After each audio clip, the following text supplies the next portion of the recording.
বাংলাদেশের অধিকাংশ মানুষ আমরা সোশ্যাল মিডিয়ার বিভিন্ন ট্রেন্ডিং এর মধ্যে পড়ে আছি। বর্তমানে মধু, ফায়ার সার্ভিস, আগুন, রসমালাই এই বিষয়গুলোর সাথে আমরা খুবই পরিচিত। এই যে মধু, ওই কিরে, ওই কিরে, এক প্লেটে 3টে পরোটা, আনলিমিটেড তরকারি, একটা সেদ্ধ ডিম, 30 টাকা। পীরজাবাগ, মধু মধু মধু, রসমালাই, মধু। কিছুদিন পূর্বে ছিল কাফি পর্ব, এর আগে ছিল রাজুদার 3টি পরোটার সাথে আনলিমিটেড তরকারি।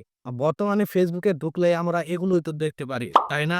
এক যাক সাংবাদিক ভিডিও করছে আর আমরা নিয়ম করে চিত হয়ে শুয়ে তা উপভোগ করছি, টাইম লাইনে শেয়ার করছি, এডিট করে মিমস বানাচ্ছি, বন্ধুদের কমেন্ট বক্সে শেয়ার করছি। এভাবেই তো চলে যাচ্ছে নাকি? গুরুত্বপূর্ণ নিউজ, দেশের বিভিন্ন সমস্যায় তেমন গুরুত্ব নেই। প্রতিদিনের রুটিনে আমাদের একটি বস্তু থাকে, তার নাম কি? Mobile phone. এই মোবাইল ফোন নিয়ে আমরা ঘন্টার পর ঘন্টা পড়ে থাকি, অর্থাৎ নিয়ে আসা বিভিন্ন ভিডিও এবং ওই ভিডিওর মাধ্যমে আমরা রিলস তৈরি করি, ফেসবুকে পোস্ট এবং বন্ধু বান্ধবের বিভিন্ন কমেন্ট বক্সে মতামত জানাই। এগুলোই আমাদের নিত্যদিনের কাজ, তাই না? অন্যদিকে আমাদের ভবিষ্যৎ পরিকল্পনা, পড়াশোনা, আমাদের সামনে এগিয়ে যাওয়ার পরিকল্পনা, অনুপ্রেরণা, এগুলো কোথায়? বই পড়া, নতুন কিছু শেখা, স্বপ্ন পূরণের কাজগুলো রয়ে যায় আগামীকাল নামের সেই অলিক দিনের জন্য। আর এভাবেই জীবনের সবচেয়ে মূল্যবান সময়টা শেষ হয়ে যাচ্ছে।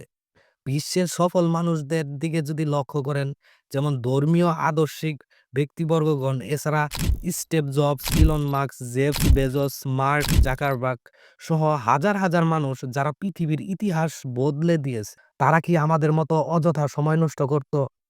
তারা কি সকাল বিকাল ভাইরাল কন্টেন্ট এবং সোশ্যাল মিডিয়া নিয়ে ব্যস্ত ছিল, নাকি তারা প্রতিনিয়ত স্কিল এবং আরো জ্ঞান অর্জনের জন্য লড়াই করে যেত?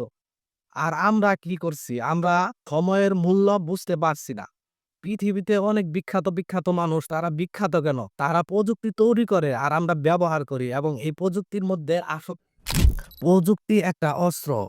একই ইন্টারনেট কেউ ইউজ করে নতুন কিছু শেখার জন্য, আবার কেউ বেছে নেয় লাইফ নষ্ট করার জন্য। কিছু মানুষ আজও নীরবে কাজ করে যাচ্ছে, তারা চায় পৃথিবী বদলাতে।